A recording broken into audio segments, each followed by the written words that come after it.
Allô, alors rebonjour, bienvenue dans cette troisième partie sur comment prier Dieu. Alors j'espère que par la grâce de Dieu, tu vas bien et que l'enseignement se passe bien pour toi. Donc j'insiste encore sur le fait que ce n'est pas une course, il faut prendre son temps pour bien écouter les enseignements, prendre son temps pour bien digérer, prendre son temps pour appliquer ce qui a été dit. Alléluia. Donc aujourd'hui, je vais partager un autre point avec toi. Comment prier Dieu, comment prier de manière efficace. Donc dans les précédentes vidéos, nous avons abordé les parties 1 et les parties 2. Aujourd'hui, je vais aborder la partie 3 avec toi. Alors, j'espère que tu as ton cahier de notes, que tu as ta Bible aussi, parce que nous allons beaucoup lire, nous allons partager sur la base de la parole de Dieu. J'espère aussi que si tu écoutes cette vidéo, tu n'as pas commencé en cours de chemin. Nous sommes dans une série d'enseignements dédiés à des personnes qui recherchent des bases, des fondements solides dans leur vie chrétienne. Si tu as donné ta vie à Jésus et tu n'as jamais eu d'enseignement de base, d'enseignement de fondation chrétienne, je t'invite à commencer au début de la série et de suivre les enseignements progressivement. Amen. Alors, donc, dans les précédentes parties, j'ai parlé du fait que prier Dieu, c'est communiquer avec Dieu, c'est invoquer Dieu. Dieu est esprit. J'ai parlé du fait que lorsqu'on prie, on invoque Dieu. Donc les marabouts, les sorciers, les charlatans, ils ne font que copier ce qui est spirituel, parce que la prière, c'est l'invocation de Dieu qui est notre Père. J'ai parlé du Saint-Esprit, le consolateur. J'ai parlé du fait que nous devons prier pour ne pas tomber dans la tentation. Et dans la précédente vidéo, j'ai parlé du fait que nous ne devons pas nous inquiéter. Nous devons exprimer nos inquiétudes à Dieu. Nous devons prier sans cesse, en tout temps, en tout lieu. La prière, ce n'est pas se mettre à genoux forcément, lever les mains vers le ciel, parler, non. Tu peux prier partout, tu peux prier dans le bus, dans la voiture, à l'école. Prier, c'est communiquer. Prier, c'est parler avec Dieu. De la même manière que tu parles avec les hommes pendant que tu conduis, pendant que tu es à l'école, pendant que tu marches pour aller en cours, pendant que tu te déplaces, pendant que tu... Bref, de la même manière que tu peux parler en faisant plusieurs choses, tu peux aussi parler avec Dieu quand quand tu rentres à la maison, quand tu marches, quand tu cours, etc. Donc, et j'ai conclu la deuxième partie en disant que nous devons demander avec foi. Pendant que tu demandes quelque chose à Dieu, tu dois avoir la foi que ce que tu demandes, Dieu peut te l'accorder. Et nous demandons dans le nom de Jésus. Le verset de Jean 14, 13, c'est Jésus qui disait, tout ce que vous demanderez en mon nom, au nom de Jésus, pas au nom de Marie, pas au nom de Bouddha, pas au nom de Saint Paul ou de Saint Pierre, pas au nom d'un prêtre ou d'un pasteur, non. C'est au nom de Jésus qu'il faut faire des prières et qu'il faut demander des choses. Amen. Alors aujourd'hui, je vais partager avec toi le protocole divin pour une prière efficace. Amen. Ça va te sembler bizarre, mais la prière du Notre Père a été très mal perçue par beaucoup de personnes. Et j'espère que par la grâce de Dieu et par la puissance du Saint-Esprit aujourd'hui, tu seras transformé et tu seras, voilà, enseigné par l'Esprit de Dieu sur la façon de prier, sur le protocole divin, sur l'approche que Dieu veut que nous ayons lorsqu'il faut prier. Amen. Donc, tu vas ouvrir ta Bible dans Luc, le livre de Luc, chapitre 11. Luc, c'est un livre du Nouveau Testament. Donc, Luc, chapitre 11, à partir du verset 1. Donc, nous allons lire Luc, chapitre 11, verset 1 à verset 4. Donc, en fait, comme je disais tantôt, c'est la prière, cette approche, ce texte-ci, pour beaucoup de personnes, c'est devenu une prière, une récitation. Ce n'était pas ça l'objectif de Jésus-Christ lorsqu'il parlait de la prière du Notre Père. Donc, nous allons lire ensemble. Verset 1 de Luc 11 dans le Nouveau Testament, la Bible dit, Jésus priait un jour en un certain lieu. Lorsqu'il eut achevé, un de ses disciples lui dit, Seigneur, enseigne-nous à prier, comme Jean l'a enseigné à ses disciples. Amen. Nous sommes au verset 1. Donc, c'est important d'avoir de l'humilité aussi dans la prière. Si tu as eu à prier pendant longtemps, tu as prié Dieu, je sais pas, peut-être tu avais une vie religieuse ou bien tu pries et que tu te rends compte que ta vie de prière ne porte pas les fruits, il faut avoir l'humilité de demander aux autres de t'enseigner à prier. Il faut avoir l'humilité d'écouter des enseignements sur la prière. Il faut avoir l'humilité de demander des conseils.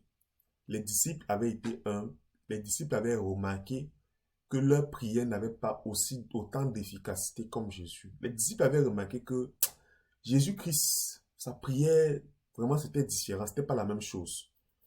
Et les disciples sont humblement venus voir Jésus, sont venus voir Jésus pour dire à Jésus, enseigne-nous à prier.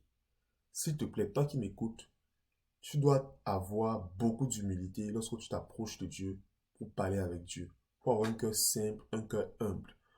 Et même dans ta vie chrétienne, si tu sens qu'il y a des domaines où tu n'excelles pas, où tu ne t'en sors pas, il faut être humble. Il faut te rapprocher des personnes qui font bien, qui s'en sortent et demander de l'aide.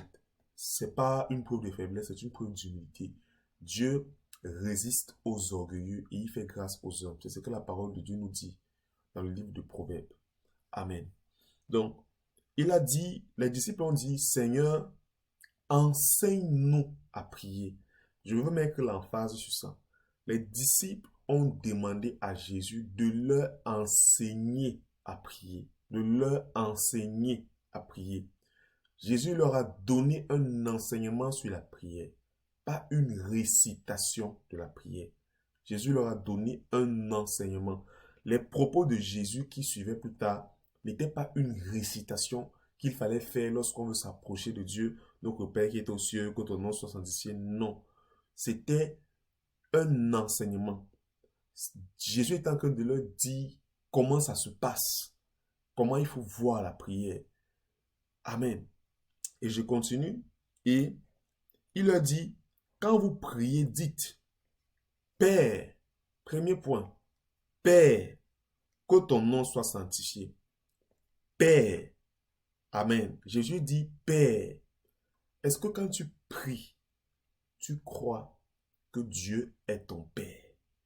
Si tu m'écoutes et que tu n'as pas encore été réconcilié avec Dieu par Jésus-Christ, j'insiste, réconcilié avec Dieu par Jésus-Christ, alors Dieu n'est pas ton Père. Au début de cette série d'enseignements, j'ai bien précisé qu'on devient enfant de Dieu. On ne naît pas on ne naît pas enfant de Dieu, on est créature de Dieu et on devient enfant de Dieu. Et lorsque tu deviens enfant de Dieu, Dieu devient ton Père. Jésus a dit, Père, lorsque tu veux prier, tu dois être conscient que Dieu est ton Père. Beaucoup de personnes approchent Dieu comme quelqu'un de très lointain. Éternel, mon Dieu, mon roi, oui, Dieu c'est ton roi, Dieu c'est ton Dieu, mais Dieu c'est aussi ton Père. Quand tu approches Dieu, dis Père, c'est ton papa. Sois un, dis-lui papa, c'est ton Père. Dieu est ton Père. Ne le vois pas comme quelqu'un de très loin. Dieu est ton Père. Alléluia. Première chose, lorsque tu veux prier, et là c'est ce que je suis en train de partager avec toi, c'est vraiment comme le protocole, c'est vraiment comme la chronologie, par quoi tu dois commencer. C'est comme les différentes étapes pour une prière efficace, pour développer une vie de prière efficace. Première chose, Père, sois conscient que Dieu est ton Père. Quand tu pries, mets dans ton esprit que Dieu est ton Père. Viens comme si tu venais parler avec ton Père. Amen. Première chose. Deuxièmement, la parole dit que ton nom soit sanctifié. Lorsque la parole dit que ton nom soit sanctifié, ça veut dire que le nom de Dieu soit glorifié, soit élevé, soit exalté. Alléluia. Soit élevé, soit exalté. Quand on parle de la sanctification, sanctifier, ça veut dire mettre à part pour quelque chose. Lorsque je dis que je me sanctifie pour Dieu, ça veut dire que je me mets à part pour Dieu. Je pense que j'ai abordé les points sur la sanctification un peu précédemment dans les précédentes vidéos. Donc, quand on dit que ton nom soit sanctifié, ça veut dire que tu es en train de dire, Seigneur, que ton nom soit mis à part, que ton nom est grand, que ton nom est grand, que ton nom est grand. Ça veut dire que dans ton esprit, tu dois célébrer Dieu. Tu dois considérer le nom de Dieu comme un nom glorieux. Tu dois comprendre et réaliser que ce Dieu que tu approches, c'est un grand Dieu. Alléluia. C'est un grand Dieu. C'est un grand Dieu. Et le fait de sanctifier aussi le nom de Dieu, c'est louer Dieu. C'est adorer Dieu pour le Dieu qu'il est, pour le grand Dieu qu'il est. Dieu a un nom. Quand on parle du nom de Dieu, on ne parle pas forcément du nom Dieu. Parce que Dieu a plusieurs noms.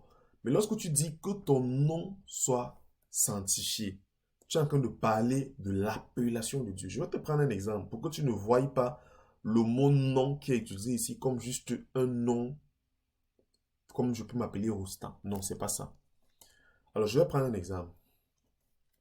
Lorsqu'on voit les animaux, le chien se comporte d'une certaine manière. Quand on voit un animal qui fait comme un chien, on l'appelle chien. Amen.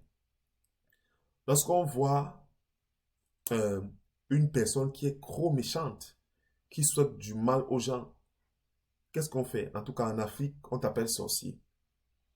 En fait, je veux que tu voies le nom comme quelque chose qu'on donne à une personne ou bien à une entité à cause de ce qu'on a vu, à cause des vertus de la personne. Quand je prends par exemple le policier, quand tu vois un policier, quand il est en tenue, ou bien quand il est en civil, tu ne l'appelles pas policier. Mais quand tu vois sa tenue, tu vois ses décorations, tu vois sa tenue qu'il a mis en tant que policier, en tant que militaire, automatiquement tu lui attribues le nom. Tu lui dis policier, c'est un policier, c'est un militaire. Tu attribues le nom et c'est ce qui se passe dans nos vies. La plupart des choses que nous avons dans la nature, à qui on a donné des noms, c'est parce que on a créé quelque chose et on a donné un nom à la chose. Ça veut dire, dans le fond, il y a des choses qui nous ont poussé à donner ce nom à la personne. Lorsque tu dis à cette personne, non, cette personne, il est bon. Tu lui as donné un nom. Tu dis qu'il est bon parce que tu as vu la bonté. Donc, lorsque tu dis que ton nom soit sanctifié, Dieu a des vertus, Dieu a des valeurs, Dieu a une personnalité, Dieu a un nom. Le nom de Dieu n'est pas le nom de Dieu au sens Dieu, mais c'est tout ce qui constitue les vertus de Dieu. De la même manière que lorsque tu vois le policier, parce qu'il a une tenue, tu dis c'est un policier. De la même manière, Dieu, tu dois réaliser, tu dois voir en lui sa tenue, tu dois voir en Dieu ses vertus, tu dois voir en Dieu son amour, tu dois voir en Dieu sa patience, sa bonté, sa puissance, sa gloire. Tu dois voir en Dieu ce qu'il a et tu dois dire que ton nom soit sanctifié. Alléluia. Que ton nom soit sanctifié. Que ton grand nom soit sanctifié. Que tes vertus. C'est de ça qu'il est question. Donc la deuxième chose, lorsque tu viens avec Dieu, c'est un Père. Première chose, Père. Tel que j'ai lu ici, quand vous priez, dites Père. Un, tu as un Père. Amen. Tu as un Père. Première chose. Deuxième chose, que ton nom soit sanctifié. Troisième chose, que ton règne vienne. Lorsque tu dis que ton règne vienne, là nous sommes encore sur le verset 1. Sur le verset 2, pardon. Quand tu dis que ton règne vienne, tu es en train de dire le protocole de prière que Jésus nous a donné. Lorsqu'on s'approche de Dieu, premièrement, on doit réaliser que Dieu est notre Père. Deuxièmement, on doit célébrer le nom de Dieu, élever son nom, magnifier son nom, louer son nom, adorer son nom. Ça, c'est la louange. Ça, c'est déjà la louange et tout. Troisièmement, on doit dire que son règne vienne. Quand tu dis que ton règne vienne, tu es en train de dire que ta volonté soit faite sur la terre comme au ciel. Amen. Tu es en train de dire que ta volonté soit faite sur la terre comme au ciel. Donc, lorsque tu appelles le règne de Dieu, premièrement, tu dois réaliser que tu es en train de prier pour que ce que Dieu a prévu comme dessein sur la terre s'accomplisse. Ce que Dieu a prévu pour la ville où tu te trouves, que cela s'accomplit. Ce que Dieu a prévu pour ta famille, que cela s'accomplisse. Ce que Dieu a prévu pour ta nation, que cela s'accomplit. En fait, quand tu dis que ton règne vienne, tu es en train de dire que les desseins de Dieu qui ont été conçus dans les cieux s'accomplissent sur la terre. Troisième chose. Et à la suite, on dit maintenant, donne-nous chaque jour notre pain quotidien. Alors, je veux que tu réalises que tes besoins personnels, parce que depuis le début, on n'a pas encore parlé des besoins personnels. Tes besoins personnels interviennent à la quatrième position. Donc, depuis que tu as commencé à prier, les besoins personnels, c'est à la quatrième position. Les besoins personnels, c'est à la quatrième position. Donc, beaucoup de personnes commencent les prières en disant leurs besoins à Dieu, en présentant leurs besoins à Dieu. Non, les besoins personnels viennent longtemps plus tard. Lorsque tu vas regarder dans le livre de Matthieu 6, à partir du verset 9, la Bible va parler encore aussi de ces éléments de la prière. Donne-nous. Donc, quatrième chose, on commence à aborder les besoins personnels. Et quand tu regardes, la Bible n'a pas dit donne-moi. La Bible dit donne-nous. Tu dois être conscient que, tu as Dieu pour père, mais tu n'es pas le seul enfant de Dieu. Est-ce que tu as conscience quand tu viens prier Dieu que tu n'es pas seul? Que Dieu a beaucoup d'autres enfants? Est-ce que tu es un chrétien individualiste?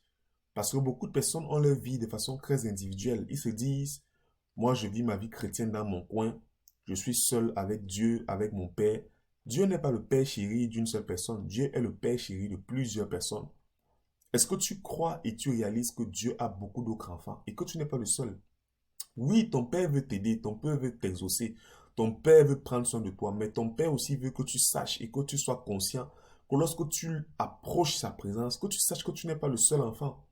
Voilà pourquoi, quand tu viens prier Dieu et que dans ton cœur, tu maudis ton frère en Christ, dans ton cœur, tu es fâché contre ton frère en Christ, dans ton cœur, tu refuses de pardonner ton frère en Christ, dans ton cœur, tu refuses d'aider les frères et les sœurs en Christ. Comment est-ce que tu veux que Dieu te voie? Comment est-ce que tu veux que Dieu te regarde? Essaie un peu de voir un enfant qui vient voir son père, qui demande des choses à son père, mais qui ne veut pas, mais qui est en conflit avec ses frères. Dieu est un père. Dieu est un bon père. Amen. Dieu est un bon père. Alors, cher ami, bien-aimé dans le Seigneur, aujourd'hui, je veux vraiment insister sur ça, en te faisant comprendre que Dieu, tu n'es pas le seul enfant de Dieu. Voilà pourquoi quand tu viens prier Dieu, tu dois te rassurer que dans ton cœur, tu as pardonné les frères et les sœurs en Christ. Que dans ton cœur, tu es en bon terme avec les frères et les sœurs en Christ. Oui, parce que ce n'est pas ton père seul, c'est le père de plusieurs autres enfants de Dieu dans le monde. Tu ne peux pas vivre ta vie chrétienne seul et croire que tu peux faire des vies chrétiennes efficaces. Tu ne peux pas décider de te séparer volontairement, je dis bien volontairement, de la présence des frères et dire que tu vas grandir. C'est difficile. La Bible dit notre Père. Amen. Donne-nous chaque jour notre pain quotidien. C'est à cet instant que tu commences à prier et à demander ton pain quotidien, à demander ce que tu veux. Et quand Jésus dit, donne-nous notre pain quotidien, c'est que Jésus est en train de nous montrer aussi, c'est que de façon quotidienne, nous devons venir vers Dieu pour lui demander notre pain. Est-ce que tu pries chaque jour? À partir d'aujourd'hui, tu dois prier chaque jour. Parce que Jésus nous dit, quand il enseigne sur la prière, qu'il y a un pain quotidien que nous devons aller récupérer vers Dieu. Écoute, Dieu veut faire des choses avec toi. Dieu a des projets pour toi. Dieu a des desseins pour toi. Mais c'est en fonction de comment tu vis que les desseins de Dieu vont s'accomplir dans ta vie ou pas. Je te prends un exemple simple pour que tu voies très bien de quoi je parle. Supposons que le dessein de Dieu pour toi, c'est te donner une maison. Amen. C'est te donner une maison. Dieu n'est pas le Dieu de la surprise, n'est pas le Dieu qui saute des étapes. Quand la Bible parle du pain quotidien, ça parle de ce que Dieu te donne chaque jour progressivement pour construire tes desseins, pour tes besoins, mais pour tes besoins à venir. Un de tes besoins à venir, c'est la maison. Le pain quotidien, c'est que chaque jour, quand tu viens vers Dieu, Dieu va te donner une brique. Chaque jour que tu viens vers Dieu, il te donne une brique. Chaque jour que tu viens vers Dieu, il te donne une brique. Chaque jour que tu viens, il te donne une brique. Il te donne le matériau progressivement. Et ce sont ces briques qui vont te permettre plus tard de construire ta maison. Donc, essaie de voir ta vie comme une maison qui doit être construite par Dieu ton Père. Chaque fois que tu viens dans la présence de Dieu, Dieu ajoute une brique. Chaque fois que tu viens dans sa présence, Dieu met un nouveau parpaing. Chaque fois que tu viens dans sa présence, Dieu ajoute une nouvelle fondation. Chaque fois que tu viens dans sa présence, Dieu ajoute un nouveau matériau. Il fait une nouvelle tâche. Réalise maintenant que le moins tu pries, le moins tu es dans la présence de Dieu, le moins la maison, c'est-à-dire ta vie, est construite.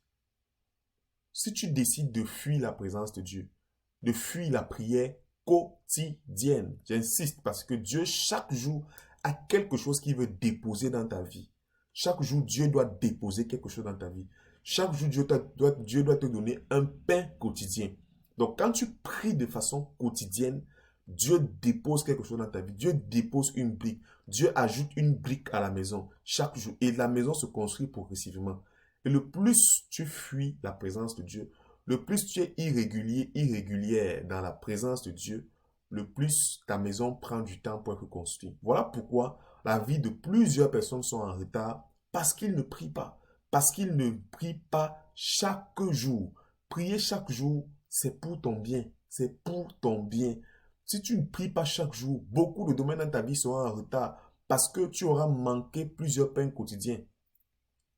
Et Dieu ne fait pas le raccourci que tu fais une semaine, tu ne pries pas et puis le samedi, tu pries pour combler les 5 autres jours de la semaine. Non, ça ne fonctionne pas avec Dieu comme ça. Dieu, chaque jour, va te donner un pain. Si tu as loupé le pain d'hier, aujourd'hui, il te donne un pain. Et ce sera toi qui auras perdu 5 pains pour les 5 jours de la semaine que tu n'as pas prié. Donc, fais attention à ta vie de prière. Si tu pries de temps en temps, c'est toi qui perds. Fais attention à ta vie de prière. Prie chaque jour. Chaque jour, va vers Dieu ramasser le pain. Lorsque le peuple d'Israël était dans le désert, la Bible dit que Dieu donnait la manne chaque jour. Et chaque jour, le peuple devait aller chercher la manne. Chaque jour, mon frère, toi qui m'écoutes, s'il te plaît, ma soeur, s'il te plaît, lève-toi et va chercher la manne. Lève-toi et va chercher ton pain quotidien. Lève-toi le matin, lève-toi tôt. Va prier ton Dieu, va prier ton Dieu. Va récupérer ton pain quotidien. Amen. Nous continuons. Et le dernier point, pardonne-nous nos péchés, car nous aussi nous pardonnons à quiconque nous offense. Ah, je relis. Pardonne-nous nos péchés, car nous aussi nous pardonnons à quiconque nous offense. Bien-aimé, est-ce que tu pardonnes à ceux qui t'offensent? Cette prière est très dangereuse. Jésus enseignait les mystères à ses disciples. Jésus dit, pardonne-nous, comme nous pardonnons aussi. Dans la version de Matthieu, la Bible dit, pardonne-nous comme nous pardonnons aussi à ceux qui nous ont offensés. Bien-aimé, si tu veux avoir une prière efficace, je suis en train de t'enseigner comment on prie. Là, je te partage les étapes de la prière, les principales étapes pour avoir une prière efficace. Est-ce que tu pardonnes à tes frères? Est-ce que tu pardonnes aux hommes? Est-ce que tu viens prier avec un cœur rempli d'amertume? Si tu ne pardonnes pas, si tu ne pardonnes pas, Dieu aussi ne te pardonne pas. Je vais partager ce point. Je ne sais pas si je l'ai partagé avant, mais je vais partager ce point. Dieu dit, si tu veux être pardonné, pardonne à tes frères. Et si tu ne pardonnes pas, la Bible dit, pardonne-nous comme nous aussi nous pardonnons. Si tu ne pardonnes pas à tes frères, ta prière est inefficace. Peu importe ce qu'un homme t'a fait, tu vas me dire que oui, cette personne m'a trop blessé. Elle m'a fait beaucoup du mal. Elle m'a beaucoup déçu. Je suis d'accord. Il n'y a pas de problème. Cette personne t'a beaucoup fait du mal. Oui, il n'y a pas de problème. Mais, si tu ne pardonnes pas, ta prière est limitée. Ta prière est inefficace. Dieu n'entend pas tes prières. Dans le livre de Ésaïe 59, versets 1 à 2, tu peux l'ouvrir dans l'Ancien Testament. Ésaïe 59, versets 1 à 2. La Bible dit qu'à cause de nos péchés et de nos crimes, Dieu fait la sourde oreille à nos prières. C'est profond ce que je te dis. Je dis bien Ésaïe 59. Ésaïe, c'est un livre de l'Ancien Testament, du verset 1 au verset 2. Si tu ouvres cette partie de la Bible, tu vas voir que Dieu disait à son peuple qu'il ne les écoute pas, qu'il fait la sourde oreille, qu'il y a un mur entre lui et son peuple à cause du péché. Manquer de pardon, refuser de pardonner un homme parce que cette personne t'a fait du mal, même si cette personne a raison, refuser de pardonner, c'est un péché devant Dieu. Et parce que tu pêches, parce que tu as péché, Dieu ne va pas t'écouter.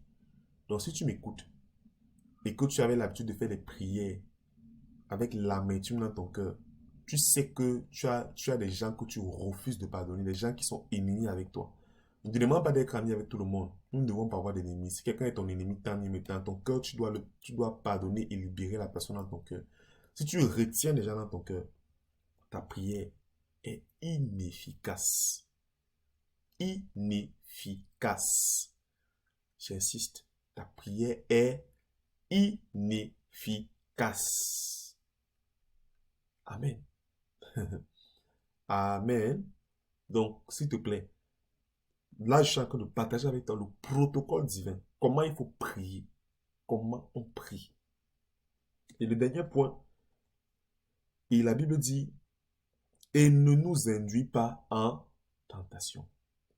Ne nous induis pas en tentation. Ça, c'est le dernier point que Jésus a parlé à ses disciples.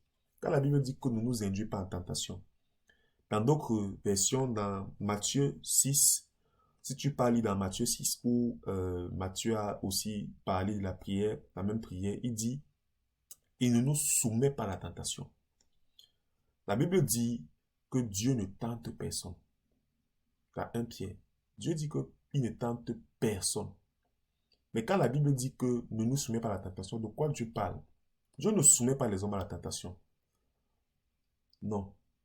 Mais en fait, le fait de parler de ne nous soumet pas à la tentation, c'est tout simplement parce que la Bible dit que nous serons jugés de la même mesure avec laquelle nous avons jugé les autres. Si tu juges les hommes, la Bible dit que tu seras jugé de la même manière. Je te prends un exemple simple. Tu as vu un homme, ou alors tu connais quelqu'un, un frère ou une sœur, qui est tombé dans l'immoralité sexuelle. Cette sœur a donné sa vie à Jésus et tu apprends qu'elle a couché avec quelqu'un.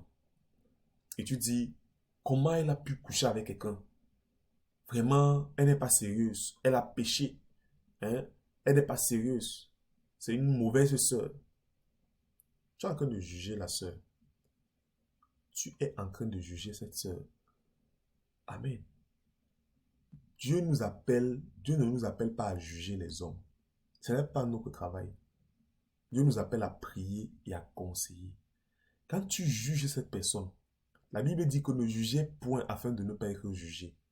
Si tu juges parce que tu as jugé cette personne et que tu as pris la place de Dieu pour devenir une personne qui juge, ce qui va se passer, c'est que comme tu as dit, cette sœur est une pécheuse, elle est tombée dans le péché, elle est tombée dans la fornication. Parce que tu as jugé cette sœur ou bien ce frère, alors tu te soumets à la même tentation que cette sœur a eue. Voilà pourquoi Dieu dit, ne jugez point afin de ne pas être jugé. Comme tu as jugé, alors toi aussi tu seras jugé. Et pour que tu sois jugé, il faut qu'on te mette dans les mêmes conditions que cette sœur ou que ce frère qui était tombé. Voilà pourquoi la Bible, Jésus dit, ne nous soumets pas à la tentation. Pourquoi? Parce que il y a des tentations dans lesquelles tu vas être soumis parce que tu as jugé les autres. Je me répète.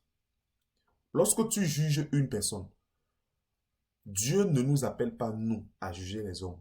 Dieu nous appelle à condamner les actions et Dieu nous appelle à reprendre avec amour, douceur et humilité. Parce que nous-mêmes aussi, nous pouvons tomber dans le péché. Quand tu juges les hommes, tu condamnes les hommes. Et quand tu condamnes les hommes, la Bible dit que parce que tu as condamné, parce que tu as jugé, tu seras aussi jugé. Tu seras jugé avec la même mesure que tu as jugé les autres. Parce que tu as jugé quelqu'un et que tu dois aussi être jugé parce que tu as jugé, la Bible nous dit que tu seras aussi jugé. Et parce que tu dois être jugé, il faut que tu sois soumis aux mêmes tentations que la personne a eues. Pourquoi on te juge? Si tu as jugé le voleur qui l'a volé, la tentation du vol va venir se présenter à toi, afin qu'on voie si toi aussi tu vas voler ou pas. Voilà pourquoi, lorsqu'on prie, on doit dire, ne nous induis pas à la tentation, ou alors ne nous soumets pas à la tentation. Parce que cette tentation, c'est une tentation de jugement. Parce que tu as jugé cette personne, la nature, Dieu va te mettre dans des circonstances où tu seras aussi tenté. Pas parce qu'il veut te tenter, mais parce que tu as déjà jugé. Je ne sais pas si tu comprends ce que je dis. Je me répète pour une dernière fois. Dieu nous dit de ne pas juger. Et la Bible dit que Dieu ne tente personne. Mais lorsque tu juges, tu prends la place de Dieu. Parce que Dieu nous dit de ne pas juger. Et parce que tu as jugé, toi aussi tu dois être jugé. Et pour que Dieu te juge, Dieu doit te mettre dans les mêmes conditions dans lesquelles cette personne que tu as jugée était. Si cette personne avait volé, Dieu va te mettre dans les mêmes conditions. Tu vas te sentir tenté par le vol, par l'envie de voler, afin qu'on te juge pour voir si toi aussi tu vas tomber ou pas. Voilà pourquoi tu dois faire très attention à ne pas porter des critiques sur la vie des gens. Jamais. Quelqu'un fait un truc qui n'est pas bien, reprends-le avec amour, prie pour la personne, parce que tu seras aussi soumis aux mêmes tentations si tu juges la personne. Voilà pourquoi nous devons prier en disant, ne nous induis pas à la tentation. Et dans la version de Matthieu, la Bible dit, ne nous soumets pas à la tentation. Ça, c'était le protocole divin pour une prière efficace. Amen. Alors cette série sur comment prier Dieu, elle semble plus longue que ce que j'avais prévu, gloire à Dieu. Je vais m'arrêter ici sur cette troisième partie et par la grâce de Dieu, nous allons nous revoir pour la quatrième partie et nous allons terminer cette leçon sur comment prier Dieu. J'espère que tu es béni et que tu es édifié par ces vidéos que je partage. Que la grâce de Dieu soit avec toi. Alors on se retrouve tout à l'heure pour la quatrième partie. Donc nous avons parlé aujourd'hui du protocole divin pour une prière efficace. Je vais me répéter. Au début, notre Père, ou alors Père, est-ce que tu es sûr, quand tu t'approches de Dieu, sois conscient que tu as un Père et que ce Père n'est pas ton seul Père. Tu as un Père, mais ce Père n'est pas ton seul Père. Sois conscient que Dieu est ton Père. Amen. Deuxième chose, que ton nom soit sanctifié. Sanctifie le nom de Dieu. Glorifie le nom de Dieu. Élève le nom de Dieu. Pense aux qualités, aux vertus de Dieu. Troisième chose, que ton règne vienne. Que ton règne vienne, c'est de faire venir le règne de Dieu sur la terre. C'est de faire venir la volonté de Dieu sur la terre. C'est de faire venir la justice de Dieu sur la terre. C'est comme prier, c'est l'intercession, c'est plaider pour les choses. C'est désirer voir la manifestation de Dieu où tu es, dans ton environnement, dans ta maison, dans ton quartier, dans ta ville, dans ton pays. Que ton règne vienne. Maintenant, le point qui suit, donne-nous chaque jour notre pain quotidien. Tu as des frères, tu n'es pas seul, c'est pourquoi donne-nous. C'est pourquoi la Bible dit, donne-nous. Et le pain quotidien, c'est un pain qu'on prend chaque jour. Chaque jour, il y a un pain que tu dois récupérer. Et si tu manques ce pain, tu ralentis ta vie, tu retardes ta vie et toi-même, tu te mets en retard dans ta vie. N'accuse pas Dieu après quand tu refuses de prier chaque jour. C'est toi le seul responsable de ton échec. Donc, chaque jour, il faut prier. Il faut aller chercher le pain quotidien. Amen. Il faut aller chercher le pain quotidien. Et donc, à la suite, pardonne-nous nos offenses. Nous devons pardonner nos prochains. Pardonner ceux qui nous ont offensés. Pardonner même nos propres offenses. Nous devons nous rassurer que dans notre cœur, il n'y a pas de péché. Parce que la Bible dit, quand nous aussi nous pardonnons à quiconque nous offense. Ceux qui t'offensent n'ont pas forcément raison, mais tu dois pardonner. Jésus aussi, toi, t'a pardonné. Quand tu étais dans le monde, avant que tu ne deviennes un enfant de Dieu, tu as fait beaucoup de choses qui n'étaient pas bien. Tu as beaucoup blessé le cœur de Dieu. Tu as beaucoup déçu Dieu. Mais Dieu t'a quand même pardonné. Toi aussi, pardonne à la personne. Amen. Toi aussi, pardonne à la personne. Dieu t'a fait une grâce, une faveur imméritée en te pardonnant tes multiples péchés. Quand tu fais beaucoup de choses mauvaises, tu viens avec Dieu, tu parles, Dieu te pardonne. Tu ne mérites pas que Dieu te pardonne, mais il te pardonne quand même. Toi aussi, pardonne à cette personne qui ne mérite pas d'être pardonnée. Amen. Donc, voilà, je vais m'arrêter à cette partie. Bien évidemment, le dernier point, c'est ne nous induis pas à la tentation. Donc, je venais juste de parler de ça. Fais attention, ne juge pas les gens parce que tu seras aussi soumis à la même tentation. Amen. Donc, que Dieu te bénisse et rendez-vous pour la partie 4 de comment prier Dieu. Amen.